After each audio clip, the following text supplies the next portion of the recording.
Olá, povo amado de Deus, paz e bem.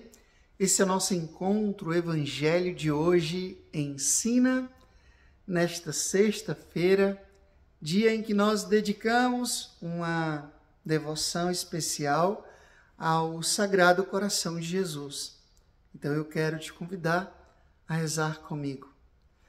Sagrado Coração de Jesus, que tanto nos amais, fazei que vos amemos cada vez mais. Sagrado Coração de Jesus, tende piedade de nós.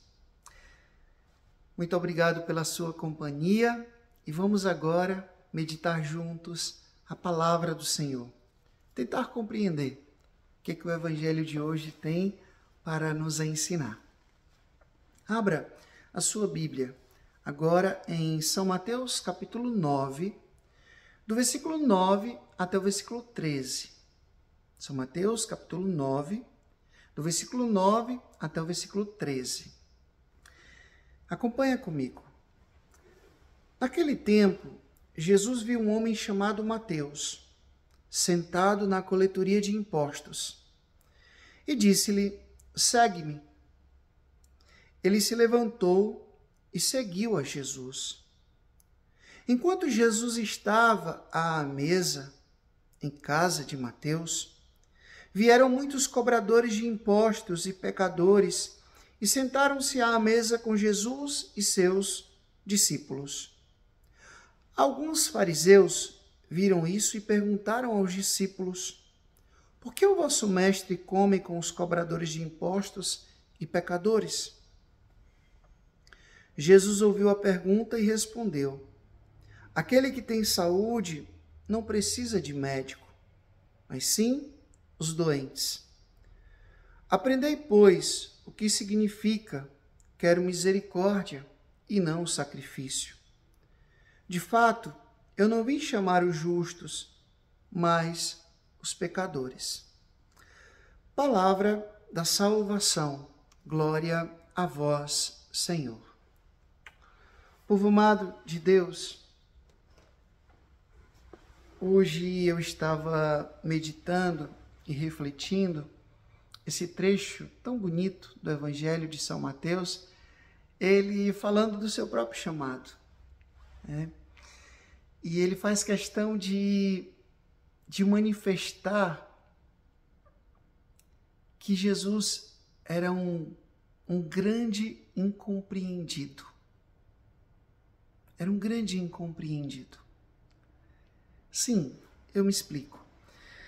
Veja, Jesus, ele, quando iniciou a sua missão, né, depois de aquele retiro no deserto, durante 40 dias, depois que foi batizado, Jesus começou a sua vida missionária, ele começou a andar pelas aldeias, pelos povoados. Jesus começou a encontrar as pessoas, a curar os enfermos, a libertar os possessos.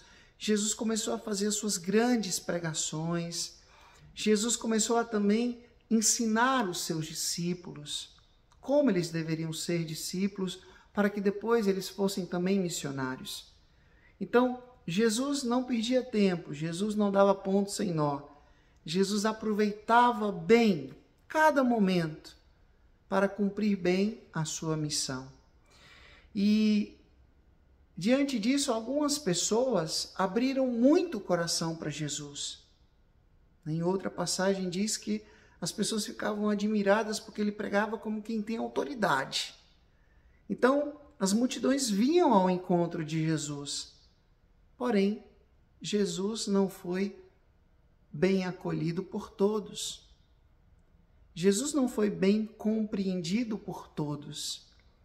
E por incrível que pareça, Jesus foi muito mal compreendido pelas próprias autoridades religiosas da sua época.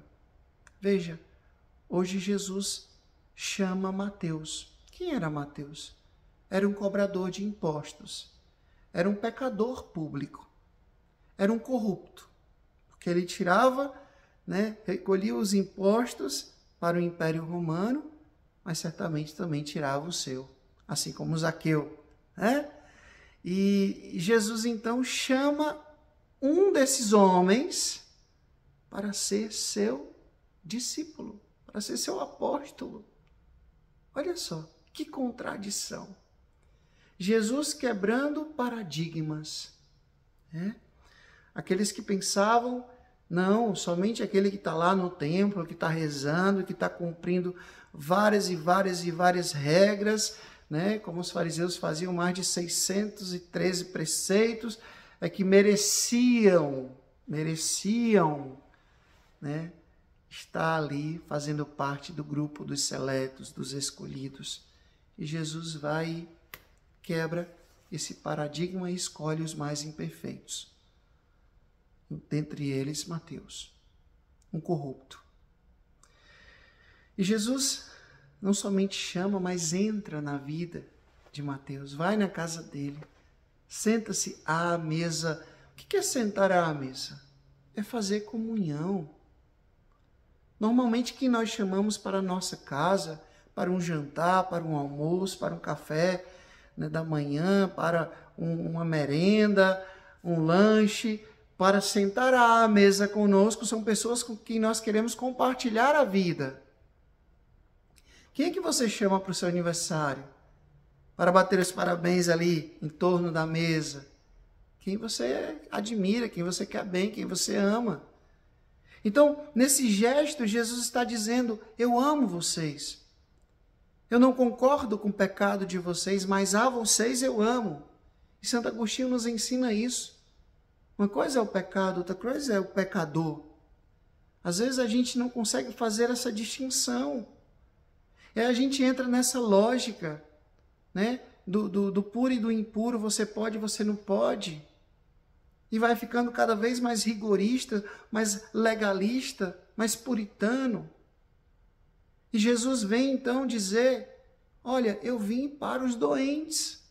Se vocês já são, né, puros, santos, perfeitos, né, eu vim para esses aqui que estão precisando de mim. Não é que Jesus excluiu os outros, não é que Jesus não se preocupa com as 99 que ficaram lá no aprisco, mas ele está preocupado com aquela uma mais importante que se desgarrou. Mateus era uma ovelha desgarrada e Jesus vai lá e salva.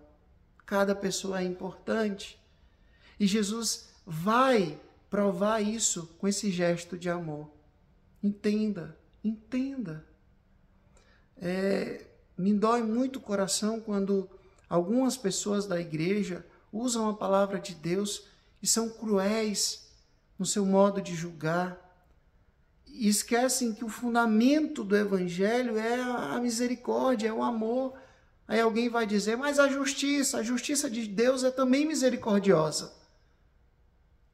Porque senão lá naquela parábola do jovem, do filho pródigo, que a gente chama a parábola do filho pródigo, mas na verdade é do pai misericordioso, se o pai fosse ser justo com aquele menino, ele não deveria ter deixado aquele menino voltar para casa. Ou se tivesse deixado voltar para casa, não teria tratado como ele tratou. Abraçando, beijando, colocando roupa nova, sandália nos pés, anel no dedo, mandando matar um novilho gordo, fazer uma festa. Olha o jeito de Deus manifestar a sua justiça. É realmente incompreensível a partir da nossa humanidade e desumanidade. Porque nós entramos na lógica dos merecimentos. Então hoje, meus irmãos, minhas irmãs, nós somos convidados a não ser esse que incompreende Jesus. Vamos compreender o seu amor misericordioso, que quer salvar a todos. E para isso ele se aproxima, para isso ele chama, para isso ele elege. E elege não somente aqueles que nós achamos que merece, ele elege aquele que ele sabe que precisa do remédio. E como dizia São Leopoldo Mandic, Jesus é o médico e o remédio. O Senhor esteja convosco, Ele está no meio de nós, que Deus Todo-Poderoso vos abençoe. Ele que é Pai, Filho e Espírito Santo. Deus os deu o céu, paz e bem. Até amanhã, se Deus quiser. Curta, comente, compartilhe esse vídeo. Seja um missionário ou missionária junto comigo.